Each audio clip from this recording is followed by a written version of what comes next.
La licenciada Adolfo López Mateos, y para mí es un particular honor presentarles a la doctora Carla Flores Arismendi.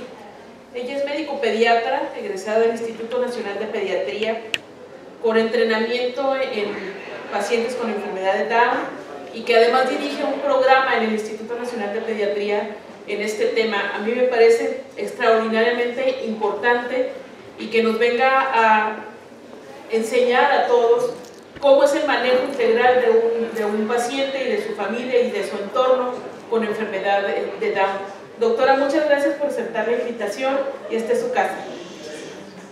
Gracias.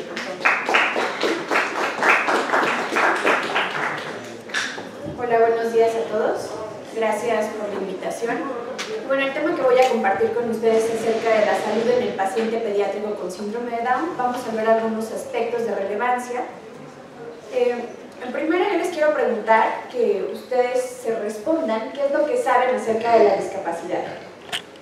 Si nos ponemos a pensar un poquito, yo tuve la oportunidad de revisar ciertos programas académicos de la UNAM, de la UAM, de la Salle, de la NAHUAC, y en la universidad donde yo me formé, nunca se nos habla de discapacidad, como que es un tema que se deja de lado, y por lo general lo que sabemos pues viene en base a los conceptos que vamos adquiriendo poco a poco. Pero el tema de discapacidad no se trata como tal, como una materia curricular durante nuestra formación como médicos. En México, el 6% de la población tiene algún tipo de discapacidad. De esta puede ser una discapacidad motriz, una discapacidad visual, una discapacidad auditiva, y en la que nos vamos a enfocar es en la discapacidad intelectual, que es en la que entra el síndrome de Down, que de este 6% corresponde aproximadamente a un 8.5%. Se considera que en nuestro país hay aproximadamente 700.000 personas con algún tipo de discapacidad intelectual, y de estas 400.000 son niños. ¿Qué es lo que pasa? Que realmente en todos los servicios de salud existe un déficit en la atención médica. Solo una de cada 20 personas con discapacidad intelectual lleva un seguimiento de salud adecuado. No existe una persona o un médico que se encargue de llevar este seguimiento o que los vea de forma integral.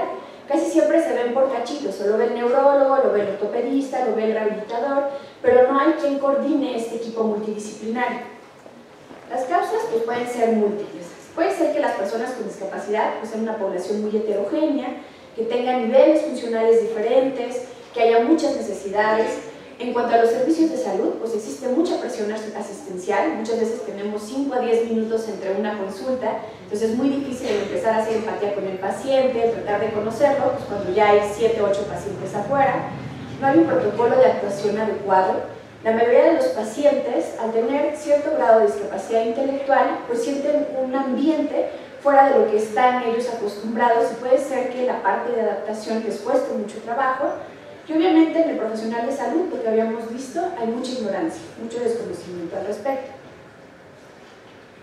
De los diferentes tipos de discapacidad intelectual de origen genético, el síndrome de Down es el más frecuente. En términos generales, la OMS calcula que es 1 en 699.733 recién nacidos vivos, y hay otros tipos de discapacidad intelectual que comparten ciertas características. Sin embargo, el síndrome de Down es como el estereotipo, o podríamos decir que es el que más lo relacionamos cuando pensamos en discapacidad intelectual, debido a las características físicas que tiene. Muchos otros síndromes, pues no es tan fácil de poder distinguirlos. ¿Qué es lo que sabemos? Pues ya habíamos visto, a nivel mundial es 1 en 733, en México se calcula que es 1 en 650, en México hay aproximadamente 220.000 personas con esta condición, de acuerdo a datos del INEGI, y en donde yo estoy, esta clínica de atención al niño con síndrome de Down, en el Instituto Nacional de Pediatría, tenemos una población aproximada de 700 pacientes, que los vemos desde los 0 hasta los 17 años, 11 meses. El diagnóstico, pues ya lo saben, es un diagnóstico clínico, tienen ciertas características como lo habíamos visto, que nos hace muy fácil, cualquier persona puede decir este niño tiene síndrome de Down o no, y el cariotipo, pues es el estudio confirmatorio, los que nos va a hacer ver si realmente tiene esta condición o no, y esto pues son las diferentes alteraciones citogenéticas que podemos encontrar. Aquí es importante mencionar que el tipo de síndrome de Down no nos va a marcar un pronóstico, que es lo que anteriormente se creía. Se decía, pues si es mosaico, le va a ir muy bien, va a ser mucho más inteligente, Eso ya se demostró que no tiene nada que ver, ya que el cromosoma 21 puede tener interacción con muchos otros cromosomas y esto nos va a dar el espectro o el grado de discapacidad intelectual que pudiera tener. Estas son las características físicas que tienen: hay braquicefalia, el pliegue redundante a nivel occipital, los ojitos, que son también muy característicos. A nivel de las orejitas hay una rotación, suelen tener diástasis de recto, cierre umbilical. La boquita, que es muy característica, que también hay muchos mitos aquí, que si tienen la lengua grande, no es una lengua grande, existe una hipoplasia nerviofacial, que esto hace que la cavidad oral sea mucho más pequeña, pero la lengua tiene los diámetros normales, como cualquier otro niño. Hay hipotonicidad en el 100% de los niños, y a nivel de manos y pies también hay ciertos rasgos. No nos podemos dejar llevar nada más por las características clínicas que pueda tener un niño. Es muy importante el hacer el cariotipo. El cariotipo va a tener dos finalidades: decirle al papá, sí tiene síndrome de Down, ya lo confirmamos, y hablarle sobre el riesgo de recurrencia. En caso de que quieran futuros embarazos o que sus hijos vayan a tener hijos, deben de saber qué riesgo tienen de que pudieran también tener esta condición. Yo aquí les pregunto, ¿quién tiene síndrome de Down? ¿De acuerdo a las características que vimos? Abranse la mano que piense que es el 1. ¿Nadie? ¿El 2? ¿El 3? Pues ganó el 3, ¿no? El otro niño era un japonés y el otro niño era un coreano. Entonces es muy importante pues, que si tenemos esa sospecha, sí lo corroboremos por medio de un cariotipo. Otro punto que sí me gustaría hablar un poquito más es en la forma en cómo nosotros comunicamos la noticia del diagnóstico de síndrome de Down. Aquí si tienen maternidad, si tienen el área de ginecología, entonces probablemente a muchos de ustedes les ha tocado o les tocará el poder dar el diagnóstico. En nuestro país, menos del 2% tiene un diagnóstico prenatal. En países ya subdesarrollados es un poquito más alta esta tasa. Pero obviamente, al dar este diagnóstico, pues se van a romper las expectativas de los padres. Cuando uno está embarazada, lo menos que esperas es que tu hijo nazca mal, ¿no?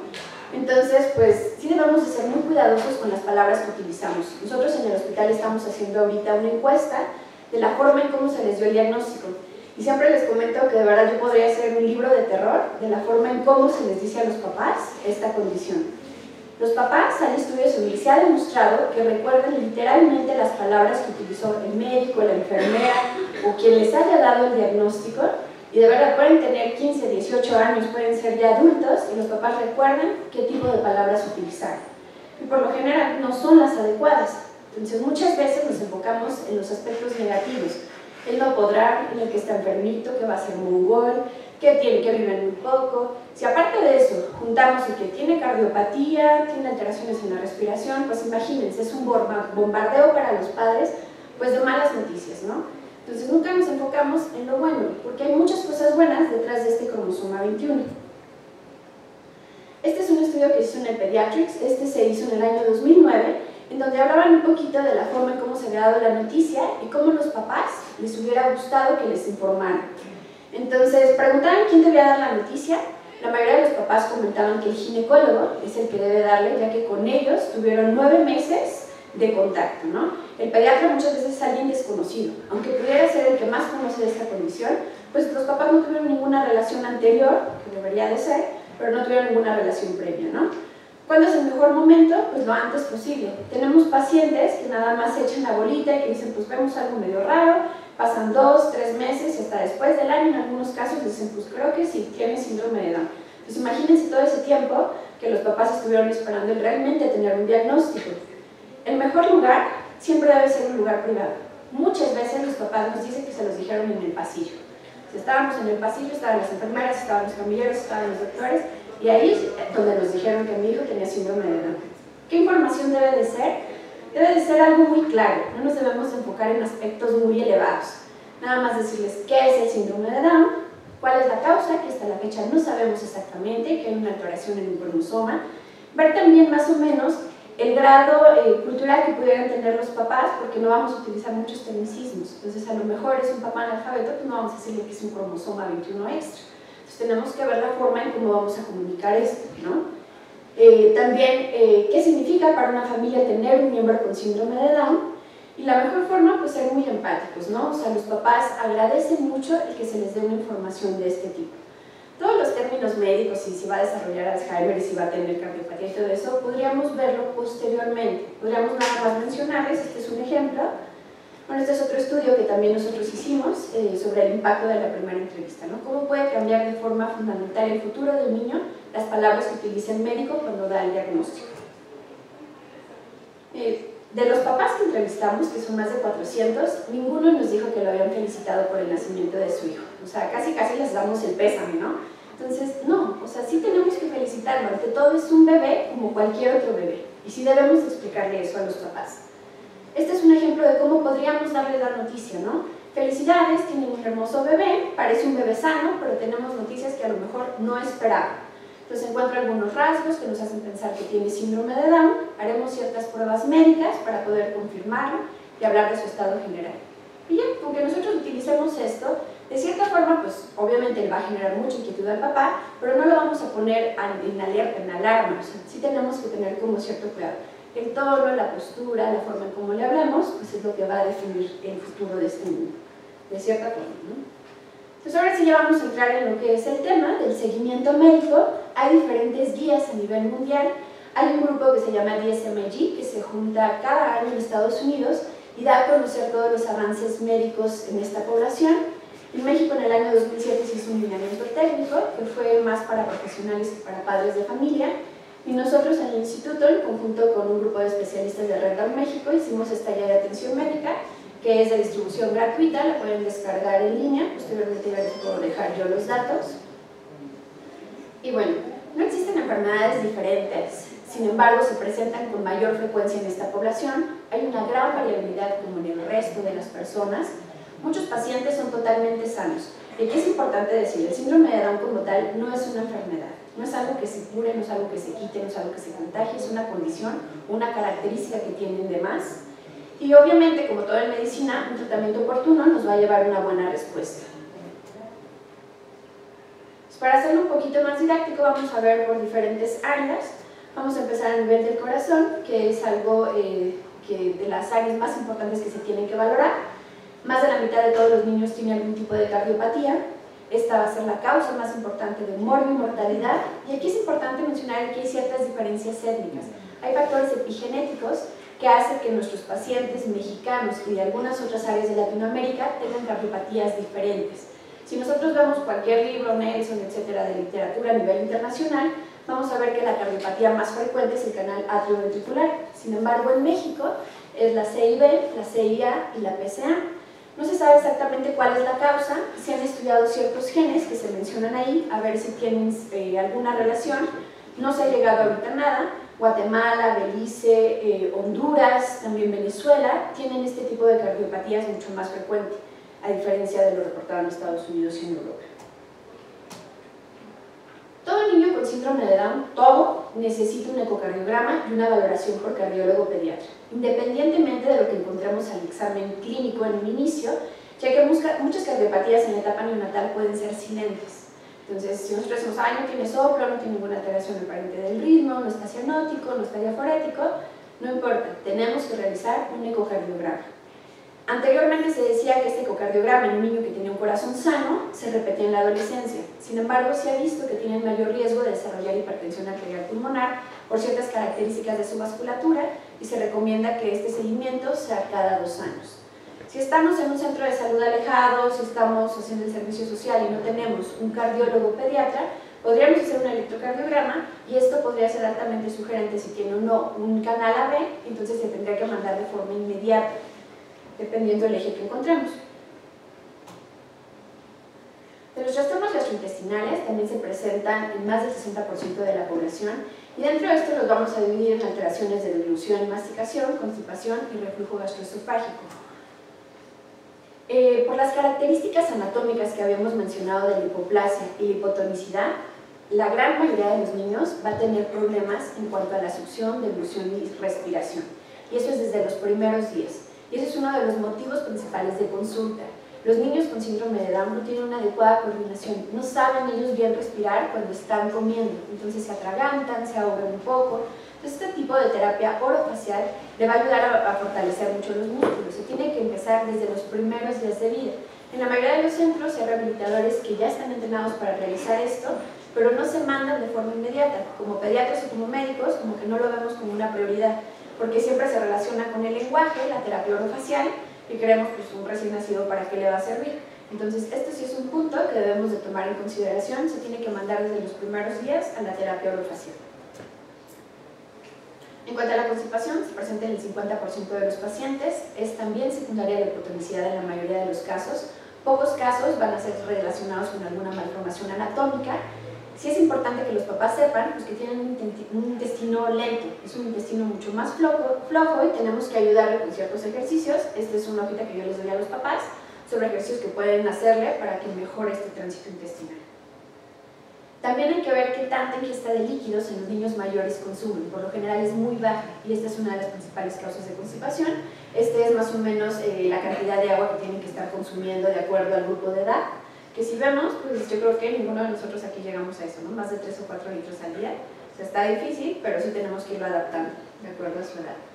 El reflujo se presenta en el 45% de los casos y también tiene que ver con ciertas alteraciones a nivel nervioso de los plexos que se encuentran ahí y que tienen que ver con la maduración a nivel esofágico. Por lo general es algo transitorio. Sí debemos de tener mucho cuidado, por ejemplo en el hospital donde yo estoy se abusa mucho del uso de gastrostomía. Entonces no le damos como esa oportunidad al niño a que tenga cierta madurez para evitar o para disminuir este reflujo. De las alteraciones anatómicas, la estenosis esofágica, bueno, cualquier estenosis o atresia que haya desde la boca hasta el ano es más frecuente en esta población. La enfermedad de Hirschsprung también es mucho más frecuente, hasta 16 veces más frecuente. Y otra es la enfermedad celíaca, que a nivel mundial es muy alta la prevalencia, más del 15% que llega a presentar. En México es bajita, es más o menos de un 1%. Pero sí tenemos que tomarla en cuenta. En un niño que está distendido, que tiene diarrea, que tiene alteración para la ganancia de peso y de talla, pues sí tendríamos que realizar estos estudios. Normalmente en otros países se realizan de forma rutinaria, en México solo en pacientes que pudieran tener algún tipo de sintomatología. De alteraciones endócrinas, creo que también es algo con lo que estamos familiarizados. Tienen alto riesgo de disfunción tiroidea y dentro de estas es el hipotiroidismo subclínico el que se presenta con mayor frecuencia. Es difícil poder hacer el diagnóstico ya que muchas características de las personas con hipotiroidismo se tienen que ver con el síndrome de Down, el llanto ronco, su hipotonicidad, el retraso psicomotor que pudieran tener, entonces como que se sobreponen. Entonces sí debemos de estar muy atentos a esto. Es por eso que a todos los pacientes se les tienen que hacer pruebas de función de tiroides al nacimiento, a los 6 meses, a los 12 meses y posteriormente se repiten cada año, independientemente de cómo hayan salido las previas. Todavía existe mucha controversia entre quiénes sí dar reemplazo hormonal con levotiroxina. En la mayoría de las ocasiones este hipotiroidismo subclínico es autolimitado, es transitorio, entonces si nosotros tenemos una TSH mayor de 10, tendríamos que pedir anticuerpos antiperoxidasa, antitiroglobulina, tiroglobulina y hacer un ultrasonido tiroideo y de acuerdo a eso valorar si realmente requiere el tratamiento sustitutivo. Si no, no, porque como les mencionaba, en muchas ocasiones es transitorio y es más frecuente en los primeros 2 años de vida que puedan tener este problema. A nivel hemato-oncológico, la leucemia es 20 veces más frecuente que en el resto de la población. Los primeros 3 años de vida, la leucemia M7, que es la megacardioblástica, es la que se presenta con mayor frecuencia, a diferencia del resto de los niños, que es la leucemia linfoide aguda. Posterior de los 3 años, es igual que en el resto de los niños. Y hay algo que también se nos va mucho, que es el síndrome mieloproliferativo neonatal transitorio. Este se presenta hasta en un 10% de los pacientes, pero en muchas ocasiones está subdiagnosticado porque no pedimos una biometría hemática. Entonces es como una pseudoleucemia que no requiere como tal quimioterapia en la mayoría de los casos, en un 20% va a requerir dosis muy bajitas. Sin embargo, los niños que puedan llegar a desarrollar este síndrome tienen mayor riesgo, 1 de cada 4, que en unos 2 o 3 años desarrollen una leucemia megacardioblástica. Entonces sí debemos de estar muy atentos ante esto. Otras alteraciones que pueden llegar a tener es la policitemia y la macrocitosis debido a las características que hay a nivel del ácido fólico que ellos tienen. Un punto lo bueno es que no tienen menor riesgo de otros tumores. Entonces, los tumores líquidos son mucho más frecuentes, las leucemias en ellos, pero el resto de los tumores son mucho menos frecuentes. Y esto se debe a las características de que hay 3 cromosomas 21. Antes se decía, ay, pues les va súper bien porque tienen una gran reacción ante la quimioterapia. Se ha visto que no, que lo que tienen es una mayor toxicidad, principalmente por el metrotexate. Se tienen que hacer esquemas adecuados de quimioterapia para evitar que tengan este tipo de problemas. Entonces, ¿qué es lo que tenemos que hacer? Igual que las pruebas de tiroides, se tienen que hacer nacimiento, 6 meses y al año. Los trastornos oculares también son muy frecuentes. En un recién nacido estamos obligados a descartar catarata, que se presenta en más del 15% de los pacientes. También es frecuente que los ojitos les lloren por la dacrostenosis y por las características de esta hipoplasia que hay. El nistagmus también es frecuente, muchas veces es un nistagmus madurativo, los primeros años es un nistagmus horizontal que va mejorando conforme van creciendo. Posteriormente los errores de la refracción, las ametropías también se presentan con mayor frecuencia y en el adolescente es el queratocono. Forzosamente tiene que revisarlo el oftalmólogo durante los primeros 3 meses de vida. Si todo va bien, en México lo hacemos cada 2 años. En Estados Unidos se sugiere que deba hacer cada año esta revisión oftalmológica. De las manifestaciones de otorrino es pues, el gran coco y es también el motivo principal de consulta, ¿no? Los mocos. Entonces, esto se debe a las características de la anatomía, a la hipotonía, ya que se ha demostrado que hay muchas alteraciones a nivel de la inmunidad, tanto humoral como celular. La otitis media serosa, la aguda, tanto la aguda y serosa, la rinitis, faringitis, sinusitis, pues son más frecuentes. Yo siempre les explico a los papás esto, que los mocos y el síndrome de Down son los mejores amigos y que no se van a separar nunca, porque esto les da como cierta tranquilidad, o sea, el hecho de que sepan pues que sí, que por las características de su mucosa van a ser más productores de moco y que lo que tenemos que hacer aquí pues es hacernos expertos en sacar esos mocos, porque si no muchas veces caemos en el uso de antibióticos innecesarios. Entonces, ¿qué es lo normal? Que un niño de 0 a 2 años pueda tener hasta 11 episodios de infecciones de vías respiratorias superiores no complicadas, entre los 3 y los 5 hasta 8, y mayores de 6 hasta 4 episodios. Si los papás saben esto, de verdad que les va a decir, ah, pues bueno, no está tan mal mi hijo, ¿no? ¿Cada vez tiene mocos? Sí. Obvio aquí es no complicado, ¿de acuerdo? ¿Cómo les explicamos a los papás que no es complicado? Pues bueno, que está feliz, que está comiendo, que está durmiendo bien, pero que tiene mocos, ¿no? O sea, si tiene cualquier otro dato, si tiene ya una fiebre persistente, si tiene datos de dificultad respiratoria, pues ya estamos ante otro caso. Siempre explicarles también que no hay ningún medicamento mágico. Los papás quisieran que tuviéramos una pócima y les quitáramos las tos en 5 minutos. No se puede, es un mecanismo de defensa que también lo deben de tener muy claro. Hay diferentes métodos para limpieza nasal de acuerdo a la edad del niño. Las enfermeras son expertas en eso, en el uso del algodón, de la solución fisiológica. Entonces, ir viendo las irrigaciones, a mí me gustan mucho, a los papás les dan mucho miedo, pero bueno, es algo que les ayuda mucho para arrastrar todo el moquito que pudiera estar aquí. Acuérdense que en ellos, pues todos los conductos, tanto nasales, auditivos, oculares, son mucho más estrechos, están aplanados. Entonces suelen tener grandes tapones en la parte superior. Entonces, tenemos que explicarle cómo ayudar a sacar esos moquitos, el uso de aspiradores nasales. Actualmente en el Politécnico se está haciendo un estudio sobre los beneficios de la cebolla morada, de los ácidos volátiles que producen, que ayudan a desinflamar la vía respiratoria, que es algo que utilizaban mucho las abuelitas y que ahorita ya se le está dando como una mayor connotación científica, ¿no? También, obviamente, si en la casa fuman, si hay perros, si hay gatos, pues tenemos más factores de riesgo de que tengan una mayor producción de mocos. El síndrome de apnea obstructiva del sueño, muchas veces el sueño es algo que se nos olvida preguntar durante nuestro interrogatorio, entonces debemos preguntarlos en ellos intencionadamente. Hay artículos que mencionan que hasta un 90% de los niños va a tener algún tipo de obstrucción, entonces tenemos que buscar si tiene ronquidos, tiene parasomnias al dormir, si hay somnolencia diurna y la posición en la cual duerme. De los pacientes que nosotros tenemos en la clínica, ningún niño duerme adecuadamente y la mayoría de los papás nos dicen es que duermen como quesadilla. Se duermen con las piernitas enfrente y la cabeza también va sobre las rodillas. Entonces esa es la forma en la cual ellos pueden despejar un poquito más la vía respiratoria, porque la lengua cuelga un poco y pueden respirar mejor. Entonces le explicamos a los papás que eso no es normal, tenemos que buscar cuál es la causa por la cual adoptan este tipo de posiciones. Se requiere una polisomnografía, es bien difícil encontrar lugares donde se haga la polisomnografía, en el hospital no la tenemos, los tenemos que mandar a la UNAM o los tenemos que mandar al Hospital General. Una polisomnografía cuesta más de 3.500 pesos, entonces es de difícil acceso en nuestra población. Entonces sí tenemos que ver algunos otros marcadores que nos orientan a que pudiera tener SAOS, ¿no? Entonces muchas veces con estas características, en algunas ocasiones se les da un saturómetro para que estén checando más o menos el número de saturaciones que tienen por las noches, y esto nos puede orientar de cierta forma. La valoración audiológica también tiene mayor riesgo de hipoacusia. Esta hipoacusia por lo general es conductiva, por lo que habíamos dicho, por los mocos y por la estrechez de los conductos. Se tienen que hacer emisiones autoacústicas entre los 0 y los 6 meses, posteriormente audiometría. En caso de que no se puedan hacer estos estudios, se hacen los potenciales evocados auditivos. Aquí aguas porque sí también tenemos que explicarles a los papás que este tipo de emisiones o el tamiz auditivo que se hace al nacimiento muchas veces no va a pasar y se tiene que repetir 3 o 4 veces por las características de los niños. Muchos papás han llegado y me dicen, doctora, tiene síndrome de Down y ¿qué cree? Está sordo. O sea, no. Entonces sí, cuidado también con esta información.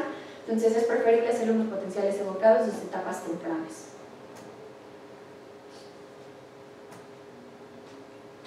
De los trastornos neurológicos, el coeficiente intelectual es algo que ha cambiado mucho. Si nosotros vemos literatura de 1970 a 1980, en general el coeficiente intelectual era de 30 a 50, porque el tipo de terapias que se iniciaban eran de forma muy tardía. Ahorita se ha visto que están más o menos en 70 los pacientes que tuvieron una adecuada estimulación. Esta es una gráfica que nos ayuda a ver más o menos el tipo de actividades, los hitos del desarrollo que deban tener, comparados niños con síndrome de Down y el resto de la población. Esta gráfica es muy viejita, ya se están haciendo nuevas, pero nos orienta un poquito, ¿no? A qué edad va a controlar el cuello, va a sostener el cuello, a qué edad va a empezar a decir sus primeras palabras, en la parte de socialización. Entonces, esta nos puede orientar un poco. El riesgo de enfermedad de Alzheimer se presenta en un 40% de la población y esta por lo general es de un inicio temprano. A partir de los 20 a 30 años ya presentan ciertos grados de demencia, sí debemos estar atentos.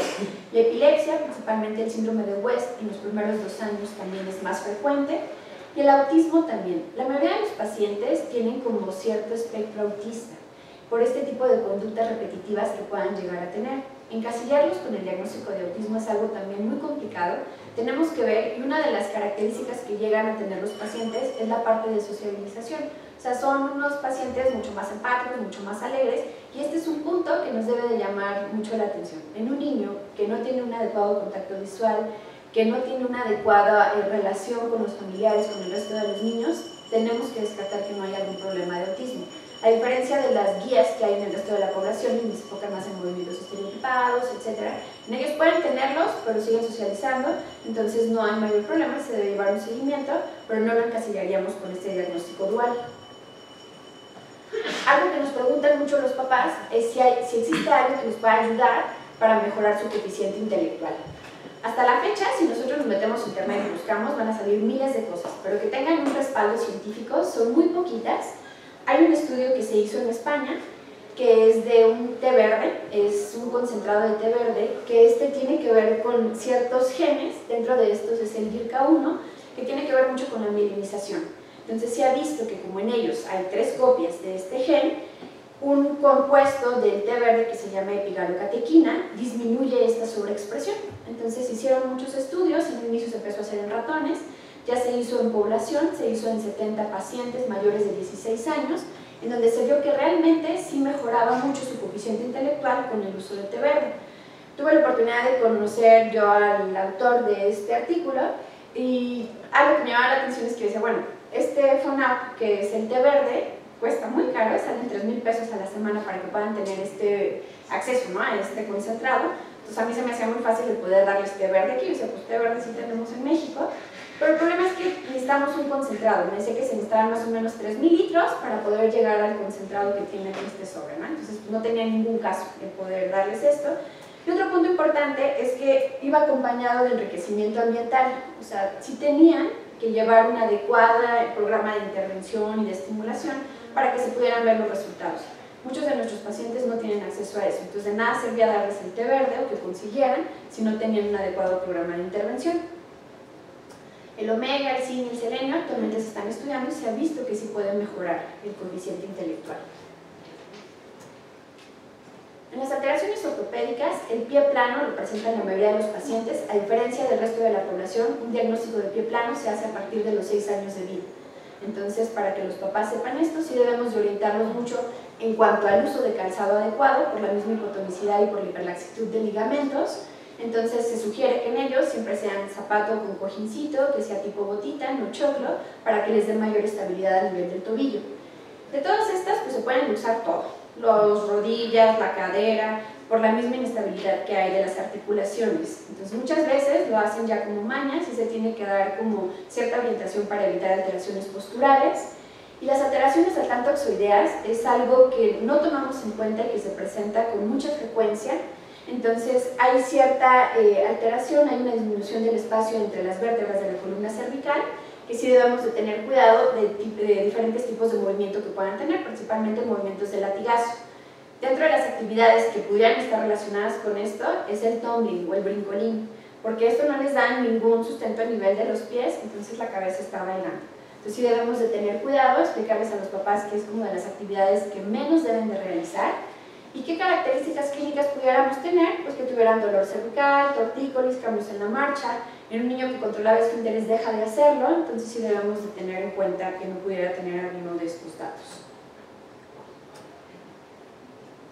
A nivel de la piel, tienen una piel seca el 100% de los pacientes por alteraciones de colágeno tipo 4 y algo que también llegan a tener es la hipercarotinemia. Palmas y plantas se hacen totalmente amarillas y esto es por el consumo de betacarotenos.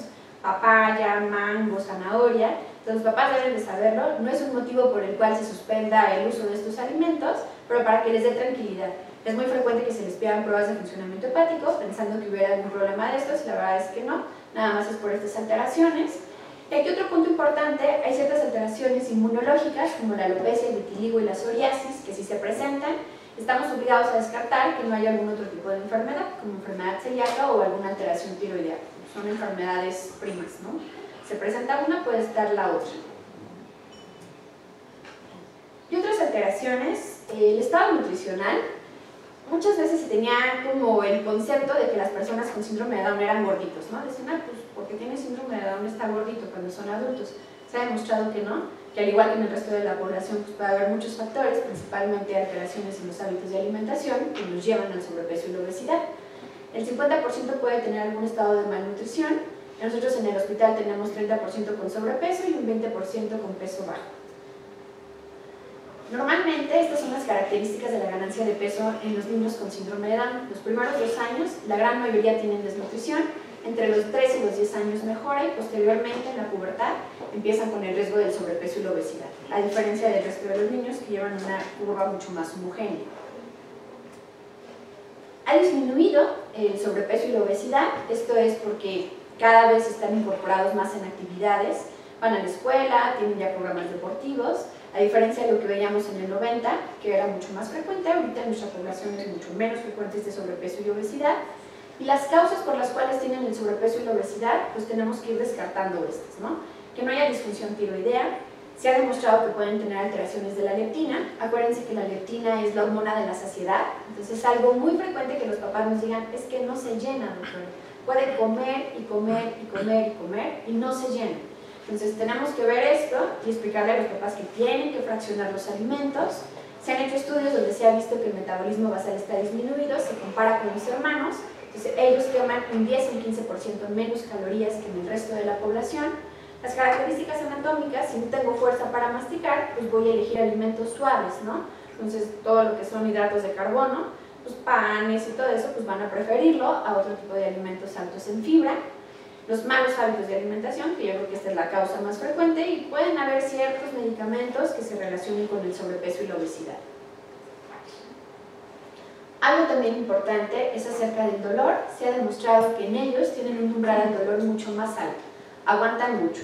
Siempre les explico a los papás, si su hijo se queja es porque realmente tiene algo. A diferencia del resto de los niños que se pueden quejar fácilmente por cualquier cosa, en ellos no. Entonces tenemos el antecedente de un paciente que tenía una fractura femoral, que imagínense una fractura femoral, pues de inmediato llevan al niño al hospital y el niño se está quejando. Entonces, en muchas ocasiones este niño llegó 3 días después de que tuvo la fractura, entonces imagínense cuánto aguantas, ¿no? Entonces, sí debemos de estar atentos a esto. Tienen todas las vías sensitivas y somatosensoriales están alteradas, son mucho más lentas. Entonces, cuando llega ya la señal del dolor a nivel del sistema nervioso central ya está muy atenuada. El esquema de vacunación es similar al resto de la población. Se sugiere que se ponga neumococo 23 valente por el riesgo de infecciones de vías respiratorias a partir de los 2 años. Como el resto de los niños, se sugiere hepatitis A, varicela y meningococo. Y en Estados Unidos y en Canadá se les pone el palinizumab, en ellos se ponen por el hecho de tener síndrome de Down. Aquí en México es muy caro, se ponen algunos pacientes si tienen antecedente de prematurez, de neumopatía crónica o cardiopatía compleja, sí son candidatos a aplicar este tipo de vacuna. Lo que se ha visto no es que disminuya el riesgo de infección por virus sincitial respiratorio, sino disminuye el riesgo de hospitalización. De la intubación también es algo importante, debido a la estrechez que hay y las características anatómicas. Si nosotros vemos qué tipo o qué calibre de tubo endotraqueal le corresponde, de acuerdo a la edad o de acuerdo a la talla, siempre nos va a salir mucho más alto del que él requiere. Entonces, de acuerdo a los datos que nos salgan, al número que nos salga, se les debe de quitar 2. Eso es algo bien importante, porque si no, sí tenemos muchos problemas de lesión y que después quedan con estenosis secundarias de la mayoría de los niños que se intuban. Entonces, aguas aquí, son 2 números menos. Se ha visto también que hay ciertas alteraciones de la termorregulación que se presentan los primeros 2 años de vida. Obviamente, ante un proceso febril, tenemos que descartar que no haya algo infeccioso. Pero sí debemos de tomarlo en cuenta. En pacientes que viven en climas muy cálidos de Guerrero y toda esta parte de la costa, es frecuente que los papás digan que tienen fiebres recurrentes. Entonces, muchas veces son alteraciones de termorregulación y siempre también lo mismo, ¿no? O sea, si está feliz, si está comiendo y está caliente, pues damos medios físicos, les podemos dar un baño antes de llenarlos de medicamentos o darles antibióticos. Y bueno, con todo esto que vimos, que probablemente pareciera mucha información, que todo está en el libro, pues podríamos decir que les va súper mal, ¿no? No es así. Muchos de los pacientes, como les decía en un inicio, tienen un muy buen estado de salud, no es un panorama adverso, entonces les puede ir bastante bien si se lleva un seguimiento adecuado. Estas son las guías que les había comentado, que vienen en diferentes partes, vienen la parte de generalidades. Algo que se nos olvida mucho es la parte del desarrollo psicosocial y de sexualidad, como que los vemos como niños eternos, ¿no? Entonces muchas veces no se toma en cuenta que ellos viven su sexualidad y que tenemos que ayudarlos y caminar con ellos para que sea de la forma más natural posible. Viene otra parte también de la atención médica y una que es para los papás, en donde ellos van anotando todo lo del seguimiento médico, el peso, la talla, las vacunas, si recibieron algún medicamento, qué especialistas los han visto, porque muchas veces los papás llevan unos expedientes gigantes, y esto nos sirve para tener la información un poquito más estructurada. Y bueno, ¿qué podríamos hacer nosotros en la atención de personas con algún tipo de discapacidad intelectual? Pues estos son como algunos pasos que muchas veces nos los saltamos. O sea, es importante presentarnos con el paciente. Muchas veces, a ver, ¿qué sigue? Y empezamos, y la historia y demás. Pues presentarnos con el paciente, tratar de generar cierta empatía, el transmitirle seguridad, el tener mucho cuidado con no invadir su espacio personal, explicar lo que vamos a hacer. Te voy a revisar el corazón, necesito que abras la boca, porque muchas veces somos muy agresivos. Y esta es la razón por la cual ellos no se dejan. Me decían muchos estudiantes, van conmigo estudiantes de la UAM, me decían, es que es súper difícil revisarlos, ¿verdad? ¿No le da miedo que le peguen? Pues no, o sea, no tiene por qué pasar eso si nosotros aseguramos un adecuado entorno. Debemos de tratarlos de acuerdo a su edad cronológica. Me da mucha risa que llegan adolescentes y les hablan como si fueran bebés. O sea, ellos se entienden perfectamente. La gran mayoría entiende, tiene problemas para expresarse, sí, en el lenguaje, pero entienden. Y debemos de tratarlos de acuerdo a la edad que tienen. A un niño de 17, 18 años no le vamos a hablar de Peppa Pig y no sé qué, o sea, hay que tratar de enfocarnos de acuerdo a su edad. Hay que indagar mucho en cuanto a sus capacidades comunicativas. Tengo pacientes que no hablan, pero saben leer y escribir. Entonces, hay que ver si tiene algún otro tipo de habilidad o si maneja bien el lenguaje de señas, el platicar con los papás, el tratar de ver más o menos cómo podemos llegar a ellos y no referirnos todo al papá. Muchas veces, ¿y cómo se llama el niño? ¿Y qué edad tiene? Y a ellos ni los pelamos, siendo que ellos también se pueden expresar, el reforzar su colaboración positiva y el darle posibilidades de elección. O sea, hay esta opción de medicamento, puede ser tomado, puede ser inyectado, puede ser esto, y que ellos se sientan partícipes de este tipo de atención. Y pues bueno, lo más importante es ser aliados de los papás, el acompañarlos. O sea, la mayoría de los papás pasa por momentos muy difíciles y tienen que encontrar a alguien con quien poder unirse y que entienda todo lo que está pasando. Y pues bueno, eso es todo. Muchísimas gracias por su atención. No sé si tengan alguna duda. ¿Alguna pregunta?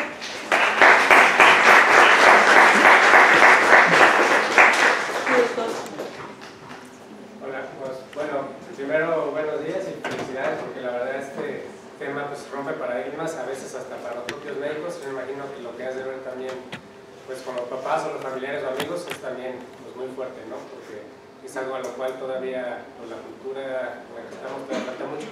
Y dos preguntas que a lo mejor sería importante. Uno, ¿qué pasa, sobre todo a lo mejor si todavía en útero, en el embarazo, hay sospechas de que pudiera haber enfermedad? ¿Qué hacer? En México hay posibilidades de hacer, confirmar el diagnóstico prenatal. Y dos, si ya se hace el diagnóstico, a lo mejor a largo plazo explicar eso a los papás. Yo creo que también los miedos importantes, que hay posibilidades de que estos niños sean autosuficientes al futuro.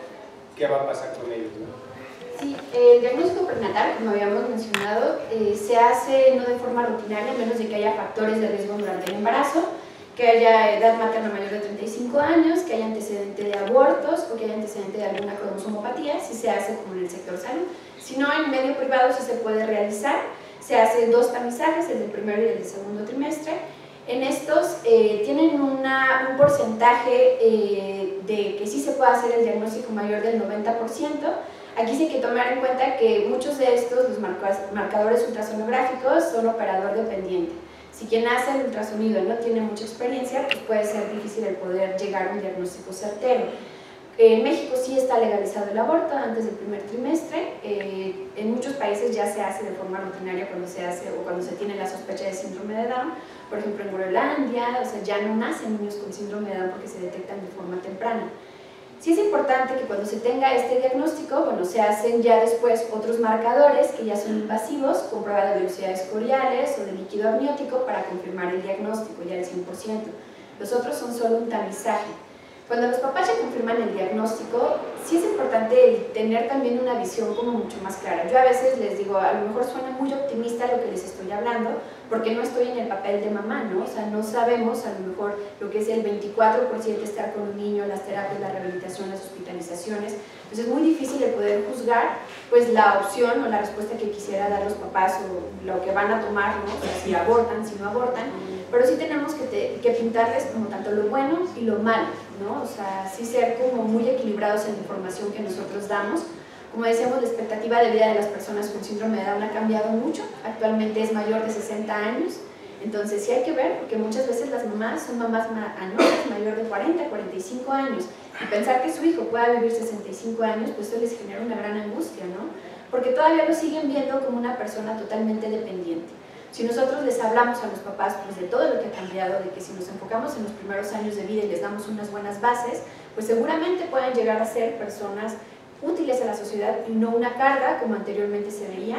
Ahorita ya hay muchas empresas socialmente responsables, a lo mejor ustedes han visto en Starbucks, en Burger King, que trabajan personas con síndrome de Down, que se les da capacitación laboral, que pueden tener una vida independiente. México todavía va en pañales, pero si lo comparamos con otros países, sí se puede, es algo que está al alcance, que ellos pueden tener una vida como cualquier otra. Ahorita ya hay muchos casos de personas que se casan, que se viven solos, que andan solos en el autobús, en el metro.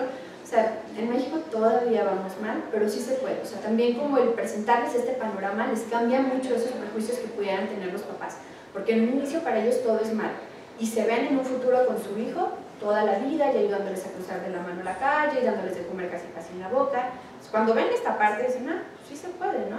Y la gran mayoría de los papás, o sea, cuando ya pasan los años, o sea, yo veo como la evolución en la consulta de cuando los vi de primera vez a cuando ya tienen 5 o 6 años.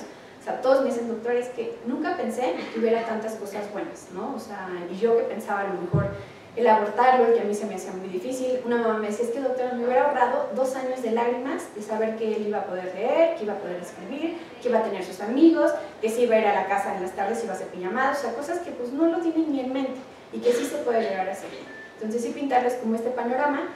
Algo también que es importante es que nosotros debemos de darles como ciertos recursos, o sea, el saber, a ver, ahí está el botón, están los centros de atención múltiple, sí el poder referirlos y que los papás no vayan buscando o abriendo camino, porque eso también es algo muy difícil, el poder tener alguna referencia en donde enviarlos, que sepan que hay grupos de papás que se reúnen, que pasaron por la misma situación, que no es un camino que ellas apenas van a descubrir, que ya hay muchos antecedentes previos.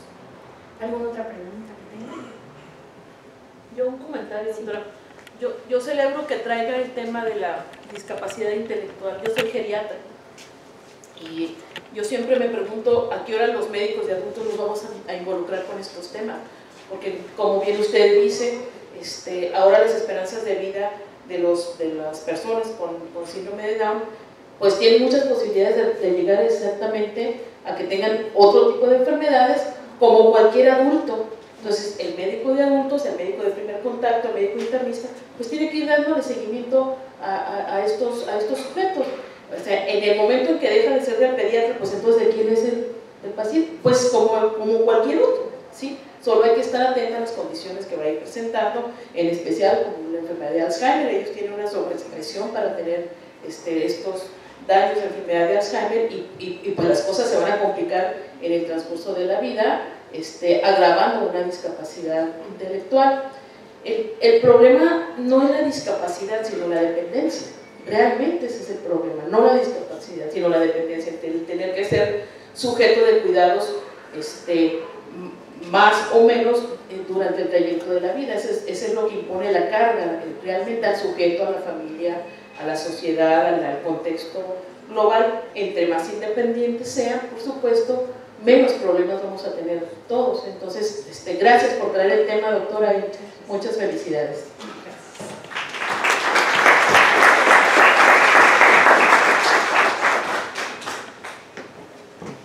Le entrego una pequeña constancia, doctora. Muy amable.